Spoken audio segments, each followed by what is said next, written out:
Halo semua, seperti biasa, welcome back to channel kita. Pada video kali ini kita akan ngebahas sesuatu yang berbeda nih dari video-video sebelumnya. Kalau misalkan teman-teman udah nonton video kita yang sebelum-sebelumnya, kebanyakan tuh kita ngebahas tentang koi, mau itu kolam koi, pertumbuhan ikan koi, dan hal-hal lain yang pokoknya berkaitan dengan koi. Tapi untuk video kali ini kita akan ngebahas topik yang lebih general. Nah, maksudnya topik yang lebih general itu adalah topik yang bisa berlaku untuk teman-teman yang hobinya mau ikan koi, ikan mas koki, gapi, cupang, atau ikan-ikan hias lain tuh bisa relate dengan topik yang kita akan bahas kali ini. Nah, kira-kira apa sih topiknya? Sebelum itu mungkin saya pengen tanya dulu nih ke teman-teman. Teman-teman pernah gak sih merasa bingung kenapa susah banget pelihara ikan, ataupun frustasi karena ikan yang dipelihara gampang banget matinya?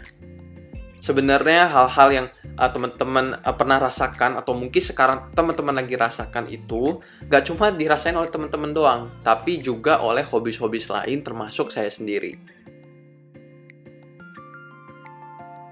Dari pertanyaan ini harusnya teman-teman udah pada bisa nebak nih, kita akan ngebahas apa sih pada video kali ini. Yes, kita pada video kali ini akan ngebahas tentang 3 hal sepele yang bisa membuat ikan kita gampang mati. Kira-kira ada apa aja? Yuk langsung aja kita ke yang pertama.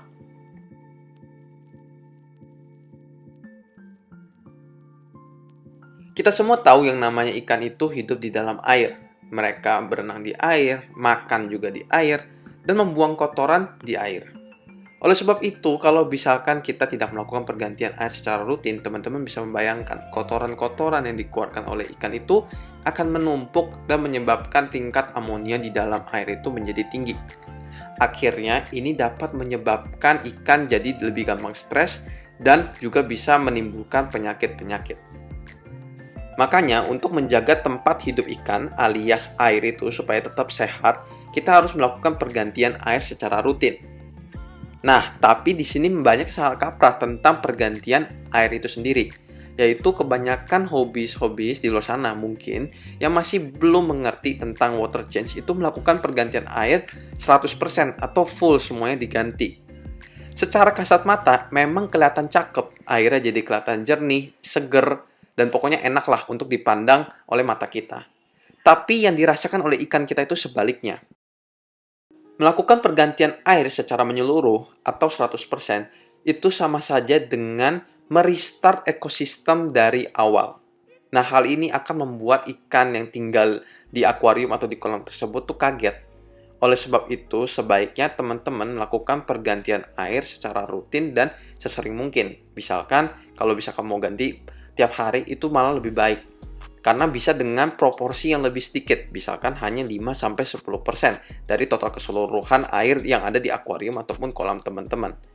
Nah, tapi kalau misalnya teman-teman nggak bisa tiap hari, ya juga bisa misalkan dalam waktu 3 hari. Nah, itu teman-teman juga bisa sekitar 20-30%. Namun baik lagi, untuk persentasenya ini itu juga bergantung kepada populasi ikan yang ada di kolam atau di akuarium maupun pemberian pakannya.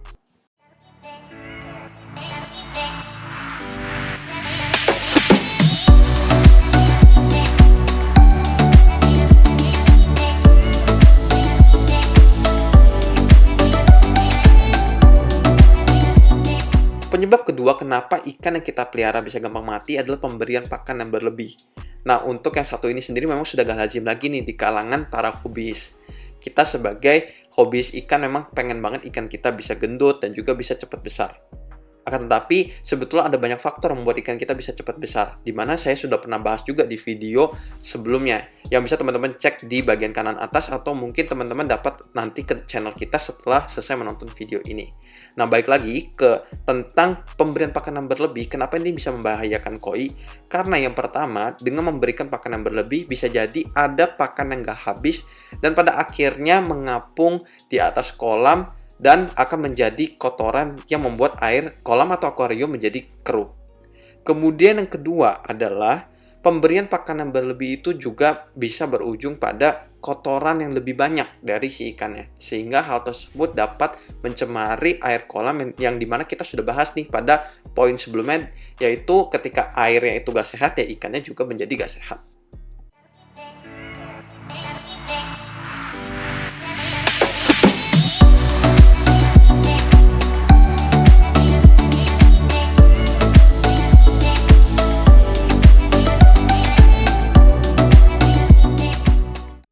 Pernah gak sih teman-teman merasakan, aduh males banget nih ngebersihin filter kolam atau filter akuarium?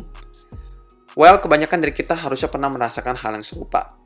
Namun tentu saja sebagai seorang hobis, kita ya patut untuk membersihkan filter supaya menjaga ekosistem dari kolam atau akuarium yang kita punya. Nah, pembersihan secara rutin ini itu memang penting, terutama untuk filter mekanis seperti brush, di mana brush ini memang tempat kotoran-kotoran ikan yang biasanya masih gede-gede itu melekat. Atau juga busa-busa juga bisa teman-teman rutin bersihkan supaya filter dari kolam atau akuarium teman-teman itu gak tersumbat. Nah, untuk filter-filter seperti biologis yang kayak biobol yang merupakan rumah bakteri, ya tentu saja teman-teman nggak usah terlalu rutin membersihkan karena nanti bakterinya akan hilang dan jadinya akan restart lagi dari awal. Nah, untuk pengurasan mungkin secara rutin yang perlu teman-teman lakukan yaitu sekedar backwash aja. Tapi kalau misalkan emang udah lama dan udah dirasa terlalu kotor ataupun sudah terlalu tersumbat, baru teman-teman bisa melakukan pengurasan secara full untuk